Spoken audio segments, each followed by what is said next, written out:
with a look at the Irish. Blackburn Rovers could not break down a resolute Bristol City, which makes it now 1 win in 11. Are we concerned? Well, we should be.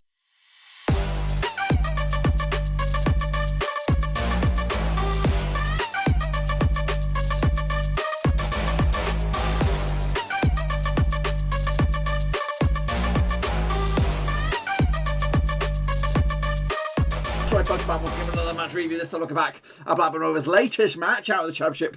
And we'll get to that in just 1 second. If you're new to the channel, where the heck are you been, boys? Smash your subscribe and get your bang out to date with all things Blackburn Rovers' latest Championship. Well, football, we're going to do here under Rooski. That's right, boys and girls. 0-0 in the end at Ewa Park. That's the tail of the tape as Rovers fail to win again. And of course, what on earth can we do? What can we do about it? Well, we'll take a look at it. Of course, in just a second. A big shout out to the VIP band of brothers. That's right, the patrons supporting the channel behind the scenes. I really do appreciate your support, guys. Thank you so much.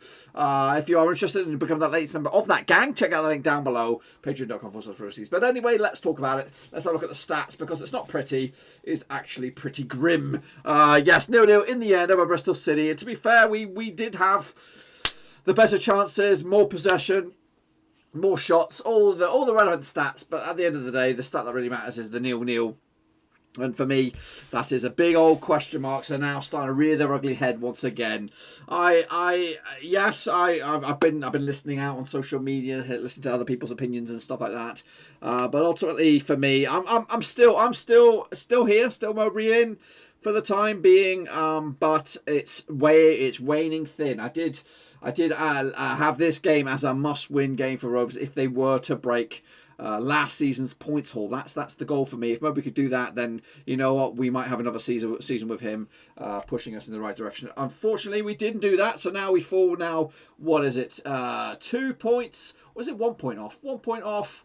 1 point off. 1 point negative than the points that I anticipated to have at this stage from the run-in. The run-in started the Millwall game. We beat Millwall. We did pick up a Brucey bonus point against Swansea, which I didn't anticipate. I thought we'd lose that, and I also thought we'd lose Brentford, which we did. So before kick-off, we were 1 point above this. This point now makes us 1 point below this. And of course, the next match is Norwich, which we all anticipate to lose, including me. If we were to somehow freak a result and get a draw, that gets us back on level terms. And of course, Mowbray gets an extra life. But unfortunately, I do anticipate that's going to happen. Another defeat. Anyway, moving forward, yes, as you can see at the tail of the tape, 13 shots for Rovers on the day, 6 for Bristol City. They had more on target with those 6 efforts. 3 of them they had on target. We had 2. That is absolutely abysmal. You can have all the possession numbers you can throw at me. 74% of the ball. And guess what? We cannot do anything about it. We cannot do anything about it. Let's take a look at the starting 11s and then shall, of course, start with Rovers. We had Kaminsky between 6, Douglas, Lenihan, Howard Bellis and Rankin Costello made up the back 4. For all change in midfield, of course, Rothwell, Johnson, Colby coming in. And Brereton, Elliott and Armstrong coming up top. It looked pretty positive at the start of things when the team sheets were called. I thought, you know what? Yeah, Rankin Costello, good shout there. The midfield 3, I was expecting a couple of thunder bastard efforts from Johnson, even though, you know, his name was on t-shirt. I did expect him to at least fire the whip a couple of times, but nothing. But anyway, let's take a look at my match ratings. Give Kaminsky a 6. Clean sheet, you can't knock him for that. He wasn't really trouble, to be fair. Douglas, I don't know what we're doing with him, and in a minute you'll see who scored, given the man of the match. I don't know what game they were watching, but they weren't the same one as me. I thought he was absolutely drivel today. Of course, shit at his set pieces, shit with his crossing. It's just too bitty for me, and I guess when he comes here with a reputation to be a bit of a decent player, but I've not seen it, and each and every game, it's like we get 1 good game out of maybe 7 with Barry Douglas, and that's not good enough for me. Lenihan with a 6 and Bellis with a 6. They seem good together, nice clean partnership. Hopefully we can get more of that next season. I would like to see how Bellis come back to have a full season with us, and maybe that could be a partnership that could lead us to some success. Rankin Costello also with a 5. He was more adventurous, I thought we had better luck coming on the right hand side than we did on the left. But to be honest with you, there was not much joy watching Rovers today. Of course, Rothwell with a 6. He was our most eager player going forward. That's including the full 6 right there. He was the most threatening, which is quite an embarrassment statement to think that that the best of our efforts are coming from that young man right there. And again, his contract is coming out to expiry as well. Of course, Holtby was back, but again, I think the long-haired Holtby is gone. We've got the short-haired Holtby who's been a bit poop since he cut his hair. Get the mullet back. Brereton with the 5, Armstrong with the 4, Elliott with the 5. Again, I thought those front three were drivel today.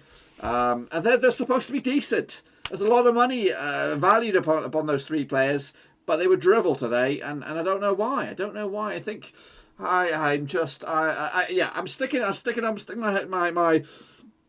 my mentality is still there. I'm backing Mowbray the rest of the season unless shit hits the fan. I do anticipate we'll lose Norwich anyway, and then we'll have to make up ground with games against Cardiff, Bournemouth, Derby, the ones that are the sticky wickets that I've anticipated us to struggle with. But anyway, it's not looking good. Anyway, kicking off first, take a look at the opposition. They had O'Leary between the sticks. Sessignon was right back. Of course, Callas, Mariappa and Hunt made up the back four. Lansbury, Masingo in midfield. Of course, Palmer, ex-Rover there. Wells, Semeno and Diodou up top. As you can see, is the how who scored rated their match rate. I don't know what the heck they were doing though. We talked about already, the possession was, of course, favourite for Rovers. We had an 83% success rate with our passing, which is, again, good. All the good numbers. 58% success rate for Bristol City, 10 dribbles for us. We even won the aerial duels 19 to 11, which it's just a mind-boggling statistic that we did that, considering the lack of height we had in the attacking third. Armstrong and Elliott aren't the tallest. Anyway, let's take a look at, of course, some of the other shots and figures there. Of course, 766 touches for Rovers. That's double. That's more than doubled Bristol City's touches. We had 603 passes. That's nearly tripled the amount of passes Bristol City had. Oh my goodness, the numbers are absolutely incredible, of course. But the numbers that matter is the 0-0 at the end of it. Of course, there are 13 shots on the day. Like I said, just 2 on target. 7 were blocked, which just goes to show that Bristol City came for the point, and they were very, very happy with it. Of course, continues the unbeaten run, which is, of course, now stretched to 4 games at the very least, 3 wins and a draw to boot. Yeah, and to be fair, and there's the shot grid here, just to 5 or 6 shots of Bristol City, long range ones as well, limited to long range efforts. Rovers did get in the box, it looks like here. A lot of the shots were in the box, but they're not clinical enough. We've got some decent goal scoring players on our books. When you likes of Johnson, hope he can hit them as well from range. Armstrong also likes a goal from range as well. So why are we doing that? Apparently Douglas has got a bit of a peg on him as well, but we're not seeing it. If that's our shots on the day, the majority of them, like 90% of all the shots within the 18-yard box, why don't we have a couple of little long range efforts? Why are we with a bazillion efforts? All within the box, and their long range efforts. I think they had more joy as well. I think the keeper was our keeper was had a couple of little banana skins. You know, there were a couple of little tricky buggers for them. Of course, you can see here on the left hand side of the column who had the most shots. Armstrong had 3, Brereton had 2, Holtby had 3, which is good to see. As for their most active players, of course, Semeno and Palmer 2 shots pieces. The heat map again, like you see, Rovers, all the gear, no idea. It's frustrating. And it is frustrating when the half-time whistle was coming, and there's no urgency to just nick a goal before half-time to change the whole vibe. It was just pedestrian, slow. It's possession football, but it's slow-ass possession football. Why can't we crank it up a notch? Why can't we go up a couple of gears? Because it's boring. Why can't we do the keep ball, but fast keep ball? Let's get the ball up there quickly instead of giving them time to get all their 11 men behind the ball and, of course, park the bloody horse. Look at their possession. Absolutely minimal, and I think they had two of the better chances, to be fair, on the night. But yeah, ultimately, it's it's a repetitive thing we're seeing. Yes, it's a game plan, a methodology, or whatever you want to call it. Keeping the ball, the opposition can't do anything with it. But when we have all the ball, a lot of there was moments in that game where I thought, what the heck are we doing? We're just passing the ball around our defensive third. We're not really going anywhere. Not really going anywhere with the ball. It's quite. You know, I thought having all the ball would be a nice thing, but to be fair, you know, if we're doing the same stuff that we're always doing, going backwards and just making small movements, it's not good football. It's quite tedious, to be fair, especially when you can't put a decent shot on at the end of the day. That's just a little bit what I've had to say. What about the gaffer then? Tony Mowbray, hero he was after the match with his words of wisdom about the draw. So I thought there was a goal coming, to be honest, because there was that much play around their box, and yet it never did, and so it's really frustrating. I'm not sure on the balance of play, I'm not sure they deserved a point, but listen, it's football. We have to accept it. We weren't good enough to score a goal tonight, despite all the play around their box, the possession of the ball, and to win any football match you have to score, and we didn't. It's how our team play. It's what we do. But you have to put the ball in the back of the net, and so there's lots of positive stuff. There's lots of good stuff in the build-up and control of the game, and knowing where we're going with the ball, and the rotations we have in the team that allow us to play as we do. But ultimately, you need an individual to bend one in the top corner, to whack one past the goalie in the bottom corner, to have a shot that ricochets off someone's backside and goes in. You need to score a goal, and we didn't do that. I think so, and Adam's done it for most of the season, and yet tonight he played against a really deep back line, and wasn't a lot of space to run into. Once or twice first half he almost got away, didn't quite, but he had a few half chances. I think I can't remember him having a real clear-cut chance where I thought he should have scored. We had a few of them. I think Rankin Costello towards the end of the first half had one that maybe should have put across the goalie rather than going for near post, and Lewis Olpe had one here at the second half where he should have gone across the goalie, and I think he'd have scored. Rothwell had some amazing individual stuff going on first half, but listen, we're all left frustrated because it was a game that we felt we dominated and we should have won, but we didn't, and maybe we feel a bit that's just the way it's going for us at the moment. The positive is that they didn't score a scrappy goal. That we'd be sitting here talking about a 1-0 defeat again. We just have to keep working hard and hope that we can find a way to put the ball in the back of the opposition's net more, and look forward to the day that the supporters are back in the stadium and the players can react off the intensity from the terraces, really, to suck the ball into the net and go the extra inch to force the ball over the line.